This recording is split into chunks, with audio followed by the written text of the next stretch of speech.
Enrico Macias ne supporterait pas de voir Marine Le Pen à la tête de la France.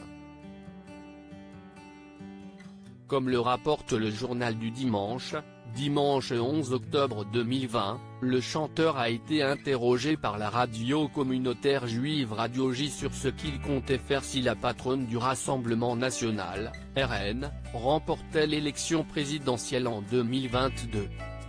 Et autant dire que le chanteur de 81 ans n'a pas hésité. « Je ne reste pas, bien sûr », a-t-il lâché même s'il ignore pour l'instant dans quel pays il irait. Il a notamment évoqué Israël comme destination possible. Israël de toute façon si est-il la seule destination qu'un juif habitant du monde peut avoir, peut espérer. Parce qu'avant, quand on était persécuté, c'était Auschwitz. Maintenant, si est Israël. Heureusement qu'on a Israël. Mais il ne faut pas y aller forcer, il faut aller de son plein gré en Israël, a-t-il encore expliqué.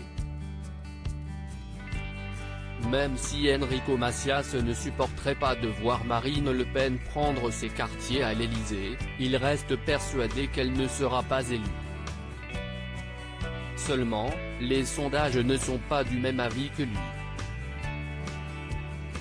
En effet, il la place en tête lors du premier tour de la présidentielle, au coude à coude avec Emmanuel Macron, loin devant les autres potentiels candidats. En 2015 déjà, l'interprète des Filles de mon pays, avait fait part de son alia, émigration vers Israël, si jamais Marine Le Pen arrivait au pouvoir. Il avait même été plus loin en invitant tous les juifs et les musulmans vivant en France de faire la même chose que lui.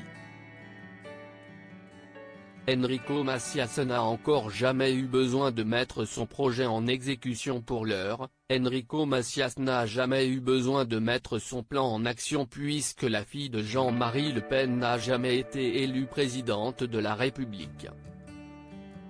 En revanche, elle était parvenue à se hisser au second tour lors de la présidentielle de 2017.